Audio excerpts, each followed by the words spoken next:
3, 2, 1. Je pense que l'un d'entre nous venait de lire.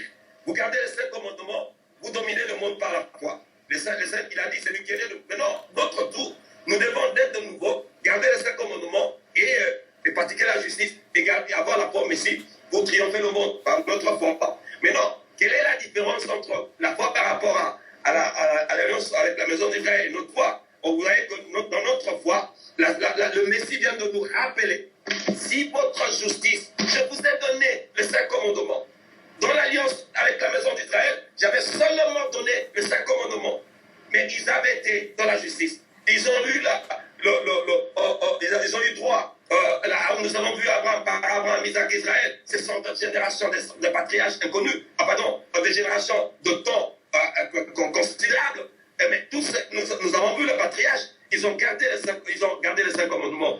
Et ils ont triomphé le monde. Maintenant, l'Éternel dit, notre temps n'est pas seulement de garder. Je vous demanderai beaucoup. Parce que vous avez beaucoup reçu. Vous avez reçu les 5 commandements. Vous avez reçu la foi au Messie. La raison pour laquelle il a dit, si votre justice ne surpasse pas, parce que vous avez les 5 commandements, les pharisiens et les scribes se débattaient seulement avec ça. Mais vous avez encore la foi au Messie. Et si votre justice, si la puissance de l'Éternel ne se manifeste pas comme dans le temps des apôtres Paul, c'est ce qu'il a dit. C'est-à-dire, si vous lisez avec les yeux messianiques et que vous trouvez que ce sont des commandements, vous allez facilement dire que non.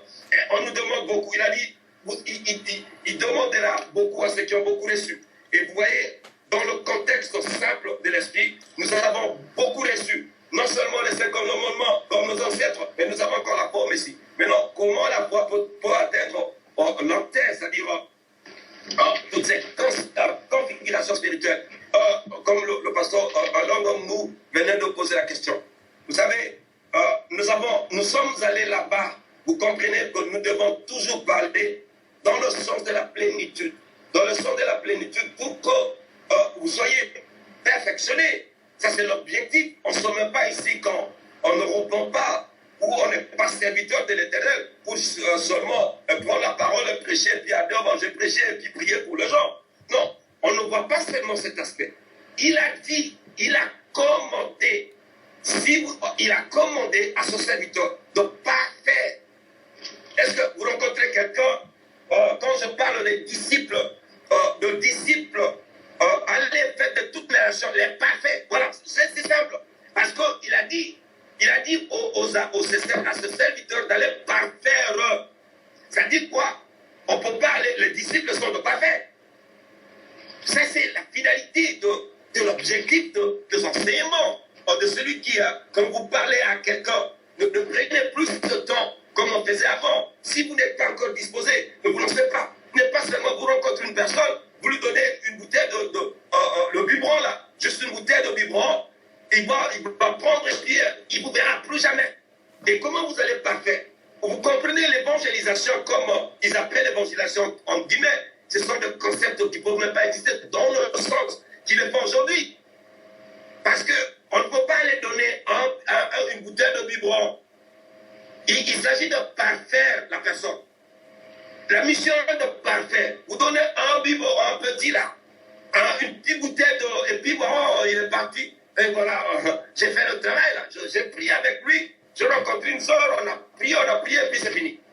Mais est-ce que ça a un sens par rapport à la mission que vous avez? Votre mission est claire. Il est clair. Aux uns, il a donné.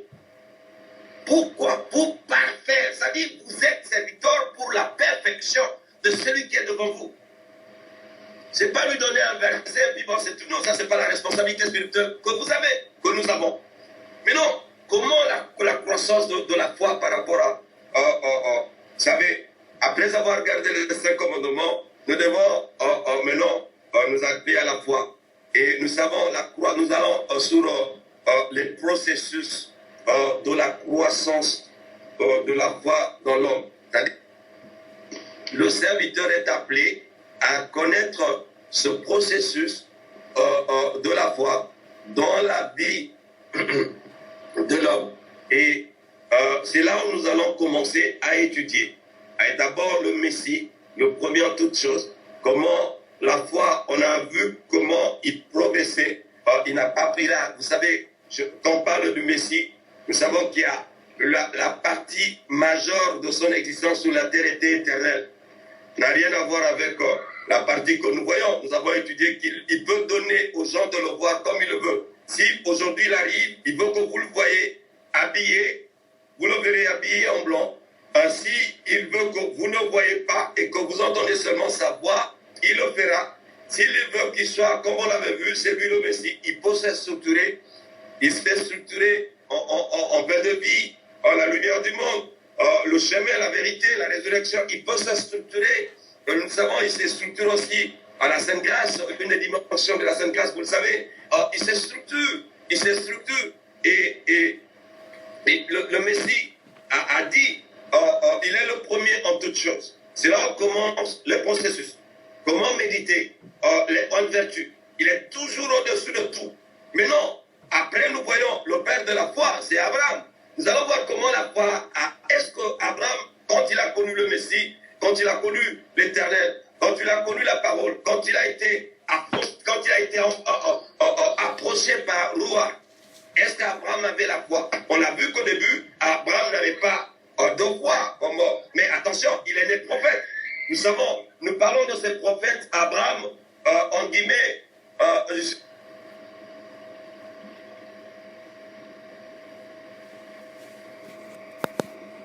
Abraham qui est né prophète, ce prophète qui commence sa mission, il n'avait pas de foi.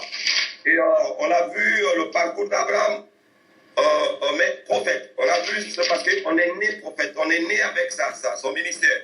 On ne devient pas un prophète, on ne devient pas apôtre, on ne devient pas prophète, on ne devient pas évangéliste, pasteur et docteur. On est né avec son ministère. Nous savons dans Ésaïe, chapitre 49, la prophétie avait été donnée. Dans Jérémie, tout au début, vous le savez, la prophétie a été donnée. L'apôtre Paul parle aussi de cette même prophétie dans Galates. On est né avec le ministère. On ne devient pas. On est né avec ce ministère. La raison pour laquelle il est dans l'inutilité de forcer les choses comme on voit aujourd'hui. Donc, on est né avec le ministère. Alors, prenons le cas de on a vu que le prophète Abraham n'avait pas tout au début, n'a pas commencé avec la foi. On a vu le prophète Abraham progresser dans la foi, jusqu'à tel point qu'il a été imputé, comme la justice l'a dit, il a été déclaré juste. Donc on a vu qu'il n'avait pas de foi et il n'est pas venu. Donc aujourd'hui, ce que nous demandons aux bien-aimés, c'est de ne pas penser comme on pensait avant. Tout s'obtient par la prière. C'est pas ça. On n'a pas vu là le prophète Abraham tout le jour. Il est le père de la foi parce qu'il a battu le record de demander la foi. C'est pas ça. Si cela étant comme aujourd'hui, on demande la foi, on demande la foi, on demande la foi. On reçoit la foi. Et aujourd'hui, vous avez vu que nous avons toujours demandé, mais nous ne recevons pas. Donc, il n'est pas question de demander le haute vertu et de le recevoir. On ne peut pas demander l'amour, donne-moi l'amour, donne-moi. Non, il faut pratiquer la justice. On ne peut pas demander la foi, oh, donne-moi la foi, donne-moi la foi, donnez-moi la foi, pardon. Et que non, il faut passer par le processus de la croissance de la foi. On ne peut pas demander comme on pensait avant. Non, il faut posséder. Il faut être conscient, il faut avoir il faut être doté de la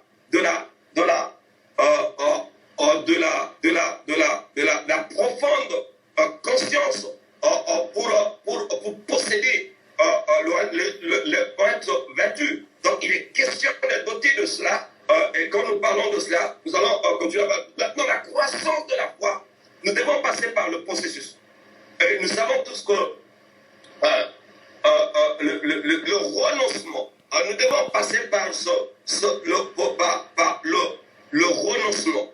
Et comme nous avons étudié aujourd'hui, comme vous l'avez soulevé, que nous devons passer par le renoncement. Et nous savons que le renoncement est un processus. C'est un concept un concept de l'onction, un concept. Le renoncement est un concept. Et nous devons être conscients de ce renoncement.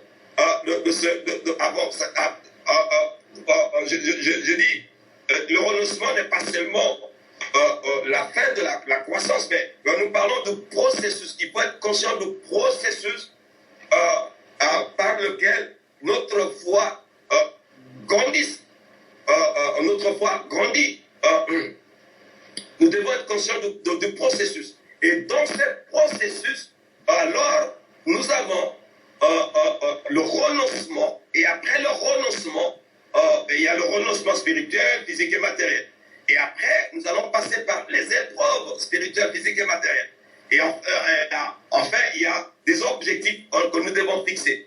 En passant, ça, ce sont les 3 étapes qui nous sont recommandées pour voir la croissance de notre foi. C'est-à-dire, d'un côté, nous gardons les 5 commandements, mais nous devons absolument passer par ce processus qui permet la croissance de notre foi. Et dans ce processus, nous devons passer par le processus du renoncement.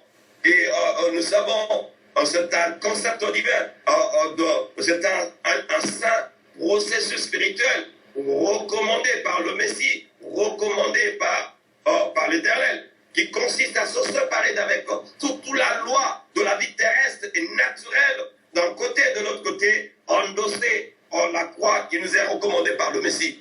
Vous savez, ça c'est le processus. C'est-à-dire c'est un de paramètres, en fait, une de voies par laquelle nous voyons notre foi, nous devons passer pour que notre foi grandisse.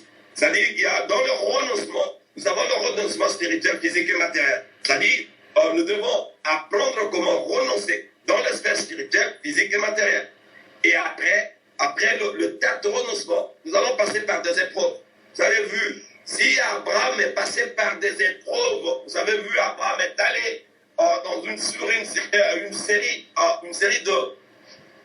des épreuves. C'est-à-dire, il est passé par le renoncement et vous verrez après, il commence à affronter des épreuves. Mais après les épreuves d'Abraham, vous avez vu que l'Abraham fixa son regard.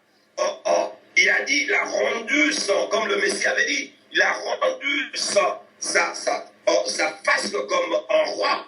Et il voyait seulement le Messie. Il avait rendu sa face, il a dit, après tout ce qu'il a connu, maintenant il a fixé son regard sur la croix. Il doit y aller. Il doit. C'est sur la croix que Pierre a parlé. Il a dit, Pierre, oui, je comprends votre niveau, mais c'est sur la croix que je suis venu. L'apôtre Jean l'a déclaré. Donc, à la fin du processus, on a vu Abraham a gardé le 5 commandements, mais il a fixé sur le fait de voir ses petits-enfants.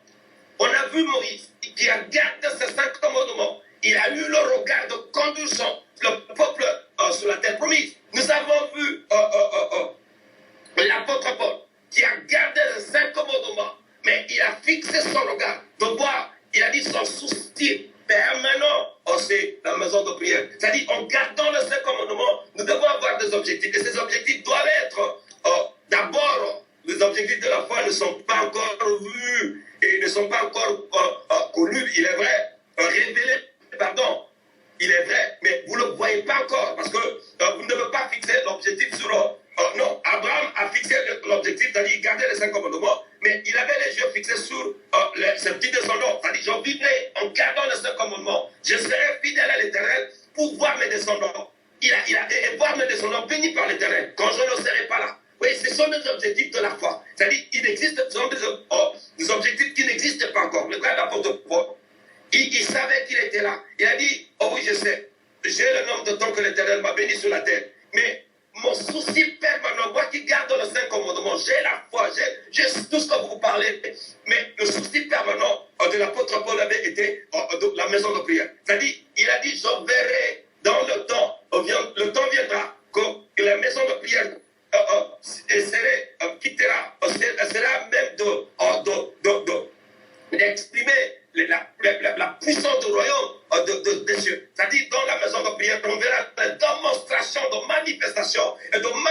démonstration, de démonstration. Nous allons revenir là-dessus dans le détail. Mais ça, ce sont des objectifs. C'est-à-dire, celui qui veut voir sa foi, quiconque veut voir sa foi grandir, il doit être conscient il doit être conscient, comme on le dit, comme l'Esprit nous dit, il doit être conscient du processus qui fait grandir la foi. C'est-à-dire, on ne peut pas demander, donnez-moi la foi, donnez-moi l'Abraham, qui est le père de la foi, est passé par ce processus. Vous avez vu Abraham par ce processus. Alors, vous ne serez pas exempté de ne pas passer. Nous avons vu le Messie. Il est passé lui-même la foi. Alors, nous devons avoir la foi de la foi du Messie. Mais comment avoir la foi de la foi du Messie? Nous l'avons vu. Nous l'avons vu lui-même exprimer. On a vu le Messie renoncer, le renoncement. Il a quitté les conditions qu'il avait de l'éternel. Il est né comme un esclave. Il a vécu comme un esclave. On l'a vu sur la terre. Il a tout renoncé. Le droit d'être éternel, le droit de son créateur, le droit qui méritait au-dessus des anges, tout le droit, il a renoncé.